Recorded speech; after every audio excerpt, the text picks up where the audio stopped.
Queridos amigos, bienvenidos al estudio de la Escuela Sabática, en este proyecto patrocinado por Editorial Sé Feliz en colaboración con el Campus Adventista de Sagunto. Vamos a la lección número 5 para el 3 de febrero de 2024, Cómo cantar la canción del Señor en tierra extraña. El versículo de memoria se encuentra en el Salmo 137, versículo 4. Dice, ¿cómo cantaremos cántico de Jehová en tierra de extraños? Tierra de extraños. Es muy interesante porque en la escuela sabática, en la introducción, se plantea como esta tierra de extraños representaría nuestro planeta. Una tierra extraña, una tierra un poco peculiar, porque nuestro mundo está enfermo, está lleno de pecado, está lleno de sufrimiento. Y lo que llama la atención es que los salmos justamente hacen una descripción de esta realidad. Y se plantea la paradoja, ¿no?, de cómo vivir con fe en medio de un mundo hostil, en medio de un mundo que no es el nuestro, no es el de Dios. De alguna forma no representa a Dios, sino que está lleno de pecado. Así que los salmos, lejos de huir de esa paradoja, la presentan, la desmenuzan. Y los salmistas transmiten en los salmos esa doble realidad de vivir en un mundo que está enfermo y a la vez confiando en un Dios que se muestra cercano por momentos, lejano en otros momentos y casi ausente en otros. En esta semana vamos a explorar esta realidad. Continuamos con el estudio de la lección, en este caso el domingo 28 de enero, los días del mal. Lo que se presenta en este día es que el salmista trata de comprender el gran conflicto, ¿verdad?, entre Dios y los poderes del mal, y ese conflicto se ve reflejado precisamente en los salmos como el Salmo 74, el Salmo 79 y algunos otros que la escuela sabática nos propone. El problema que se presenta aquí es el famoso problema de la teodicea, es decir, ¿cómo hacemos para compaginar un Dios de amor con un mundo enfermo, un mundo lleno de pecado?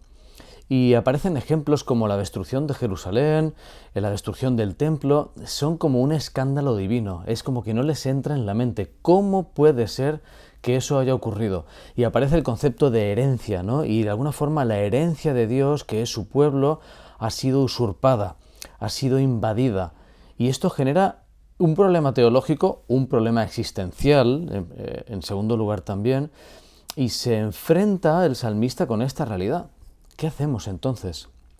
Lo interesante es que, más importante que la restauración de Israel que se espera, el Salmo 79, por ejemplo, trata de defender el carácter de Dios, trata de defender su bondad y trata de defender la realidad de que solo cuando Dios salve a su pueblo, el nombre de Dios va a ser justificado y enaltecido.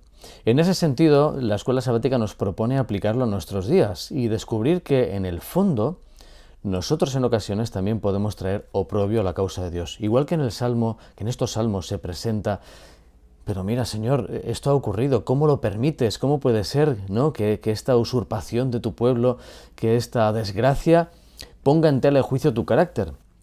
Y nos llega a nosotros el mismo pensamiento y el mismo desafío.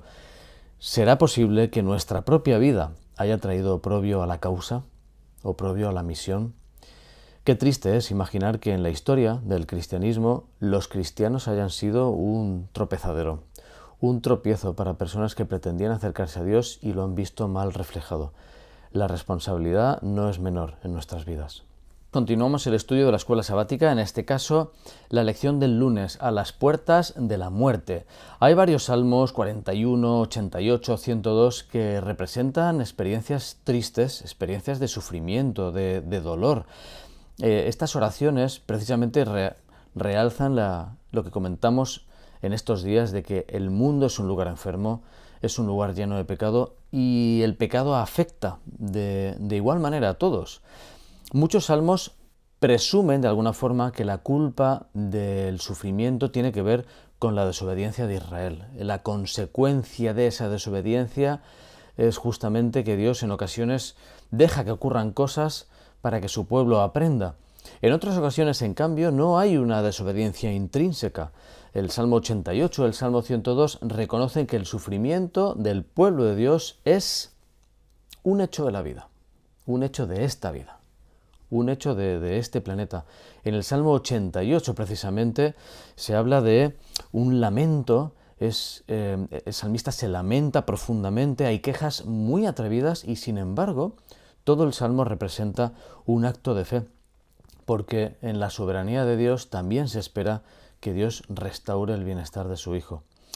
De alguna forma, a pesar de que el salmista se siente golpeado, se siente maltratado casi, en ningún momento niega el amor de Dios. Y esto es lo fascinante de este tipo de oraciones que presentan los salmos.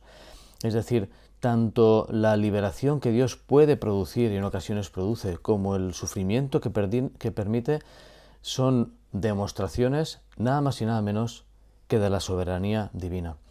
Y la escuela sabática nos invita a leer el Salmo 88 desde la perspectiva de Jesús, quien siendo todopoderoso vino a este mundo de pecado y de sufrimiento y sufrió y murió por nosotros.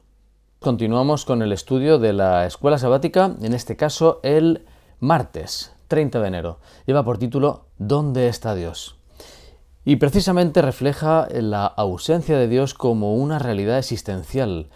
Y es que al salmista no solo le preocupa el sufrimiento, sino el sufrimiento en ausencia de Dios.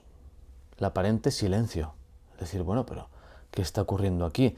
De hecho, se describe como una sed intensa en el Salmo 42, una angustia mortal en el Salmo 102, y hay un versículo en el Salmo 102, versículos 6 y 7, donde se describe una imagen muy vívida. Soy semejante al pelícano del desierto, soy como el búho de las soledades, velo y soy como el pájaro solitario sobre el tejado. ¿Qué hace un pájaro en un tejado? Es como que no es su lugar, ¿no? Está fuera del nido. Y así se siente el salmista, se siente desplazado, se siente fuera de lugar ante una situación opresiva de la que no se puede defender, no se puede escapar y depende absolutamente de la intervención divina. Algo que destaca la lección en este día es que los salmistas deciden no callar ante el silencio de Dios. Si Dios está en silencio, nosotros vamos a hablar, Los salmistas se presentan así, vamos a cantar, vamos a mantener esa comunicación y de hecho es la lección principal, ¿no?, que en el día de hoy se destaca. Lo importante es no perder nunca la comunicación con Dios, a pesar de que haya un aparente silencio, a pesar de que haya incomprensión, de que haya desesperación, de que haya sufrimiento. Lo importante es transmitir, trasladar, como hacen estos salmos, de forma genuina lo que sentimos, lo que estamos sufriendo, nuestra incomprensión, nuestro dolor. Lo importante es no perder nunca la comunicación con Dios, porque al final Él dará respuesta. Continuamos con el estudio de la escuela sabática. Ya estamos en la lección del miércoles 31 de enero. Y comienza con la pregunta: ¿ha fallado para siempre su promesa? ¿Qué pasa con la promesa de Dios? Y nos invita a leer el Salmo 77, que describe una experiencia triste. Nos dice: con mi voz clamé a Dios clamé y Él me escuchará. Al Señor busqué en el día de mi angustia, alzaba Él mis manos de noche sin descanso, mi alma rehusaba consuelo, me acordaba de Dios y me conmovía, me quejaba y desmayaba mi espíritu. Y así continúa. La palabra para me acordaba de Dios y me conmovía, la palabra para conmovía es hamá en hebreo y a menudo representa el rugido de las aguas embravecidas. Imaginaos, qué conmoción. Y de alguna forma el salmista se presenta así, está conmovido, está en un estado de tormenta interior. Le han sacudido los cimientos y la duda que le corroe por dentro es: pero bueno, ¿ha cambiado Dios? ¿Dónde está el Dios, ¿no?, del pasado? Porque sobre todo hay un fuerte contraste en este salmo entre los actos salvíficos de Dios en la historia, todo lo que Dios hizo por su pueblo y su realidad. Y dice: pero bueno, ¿de qué me sirve, no? Y esto nos puede ocurrir a nosotros. ¿De qué me sirve tantas historias o escuchar historias de misioneros o milagros o leerlo en la Biblia? Sí, ¿y yo qué? ¿Y yo qué, no? En esa situación, la seguridad que recibe el salmista precisamente no consiste en una explicación, igual que en la Biblia ocurre con Job. No hay una explicación real de todo lo que ocurre en el mundo, en este conflicto cósmico que de alguna forma tiene lugar en nuestro planeta y en nuestra vida, sino una confirmación de la fidelidad de Dios. Y en esa fidelidad el salmista reconoce que el Señor se oculta, se revela de una forma continua y a pesar de todo, Él decide mantener la confianza. Continuamos con la lección del jueves 1 de febrero, para que los justos no sean tentados. Y se nos introduce una serie de salmos como el Salmo 37, el Salmo 49, 94 o el 125, que enfrentan otra paradoja de los salmos, ¿no? Y es la realidad de los malvados que prosperan, los malvados que triunfan. Y no solo triunfan, sino que se burlan a veces de los que siguen a Dios y los oprimen. Y esto representa un desafío tremendo para los salmistas, ¿no? ¿De qué sirve? Llega a nuestras vidas como ese planteamiento. ¿De qué sirve ser fiel a Dios? Si resulta que el que hace lo que quiere parece que le va mejor en algunas circunstancias, ¿no es mejor rendirse, tirarlo todo por la borda?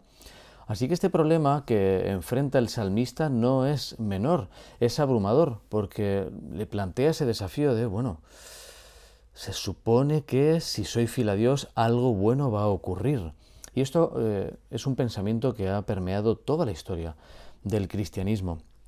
En ese sentido, es muy curioso que este salmo comienza en el versículo 1, el Salmo 73, con una realidad.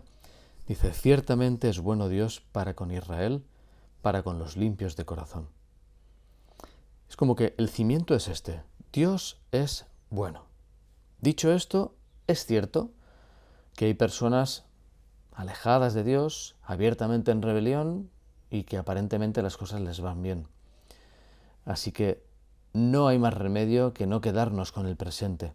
El salmista finalmente es conducido al santuario, al lugar del gobierno de Dios, y allí se le recordó que el hoy es una parte, una pieza solo de este puzzle, pero hay que mirar el fin. La única respuesta de la Biblia es justamente el final de la historia. Nuestra labor es confiar, nuestra labor es mantener el contacto con Dios y saber que al final de la historia Él sí que hará justicia. Queridos amigos, terminamos ya la escuela sabática con el resumen del viernes, ¿no? Con estos pensamientos que siempre nos presenta Elena de White y que afectan directamente a toda la comprensión. Cómo cantar una canción en tierra extraña, cómo cantar una canción, cómo alabar a Dios en medio de un mundo ajeno, un mundo hostil, un mundo separado de Dios. Realmente es un desafío a la fe de todos los creyentes, no solo la nuestra, sino durante toda la historia, y solo nos queda confiar, sabiendo que Dios está al control de la historia y Él es el que escribe el final. Una frase muy bonita de Elena de White en Testimonios para la Iglesia dice: pronto veréis a Jesús detrás de la nube, extendiendo su mano para ayudaros, y todo lo que tendréis que hacer será darle vuestra mano con fe sencilla y dejarle que os guíe. Esto lo pone en el contexto de cuando miramos hacia arriba al cielo, en vez de mirar a nuestras dificultades. Y finalmente, en Testimonios para la Iglesia, la fe se fortalece al entrar en conflicto con dudas e influencias opositoras. Y fijaos qué interesante, la experiencia obtenida en estas pruebas es de más valor que las joyas más costosas. Por eso precisamente los salmos presentan estas joyas de fe en medio de un mundo de sufrimiento. Ojalá sean de bendición para nuestras vidas.